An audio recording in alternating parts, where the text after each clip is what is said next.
everyone, welcome to Home Cooking with me Hema Subramanian. Homemade sweets are the best and we all love to celebrate all those special days and special occasions with some nice lovely homemade sweets. Today I'm going to share a very popular South Indian style sweet recipe. This is Paal Paniyaram. So let's get started and check it out. For this recipe, first soak the dal and rice for making the Paal Paniyaram. To a large bowl, add half cup of raw rice and half cup of Urad Dal. Wash it a few times, pour enough water and soak it for about 2 hours.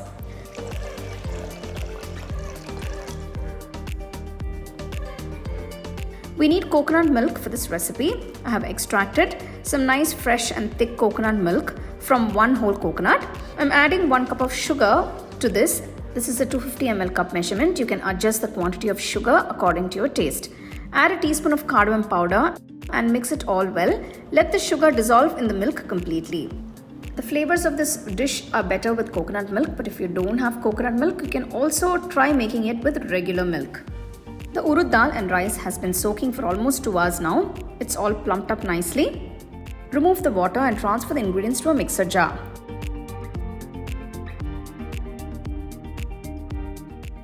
Add a little water and grind it all to a nice smooth batter.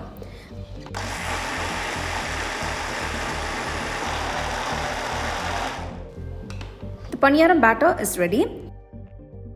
Transfer it to a bowl and keep it aside.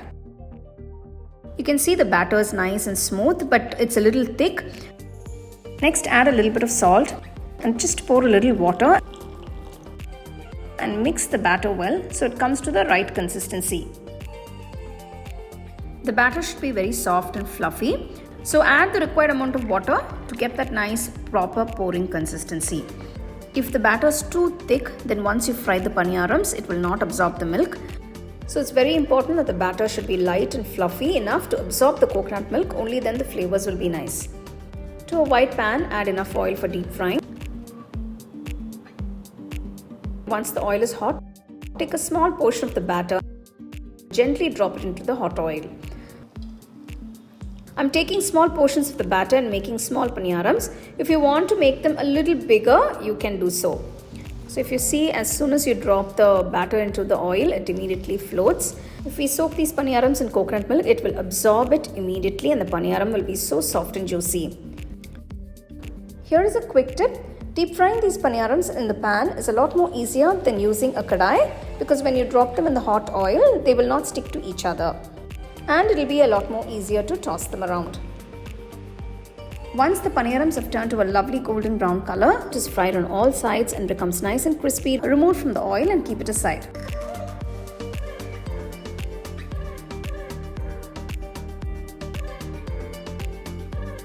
Fry the paniyaram in batches like the way I have done.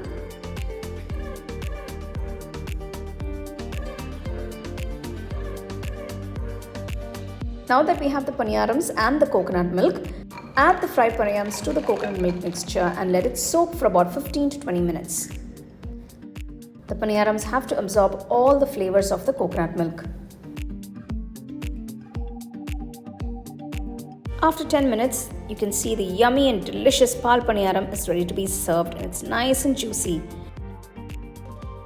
This traditional and wonderful sweet treat can be made for festivals or any occasions. Well, it's time to taste this delicious Paal Paniyaram. Here you go.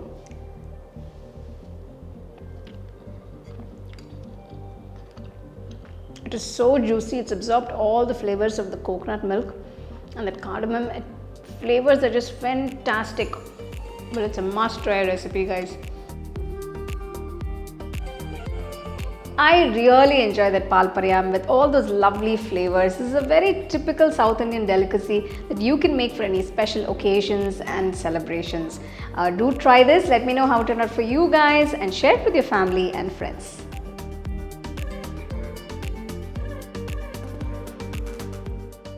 The second edition of the home cooking book is now available on Amazon as well as on shop.homecookingshow.in.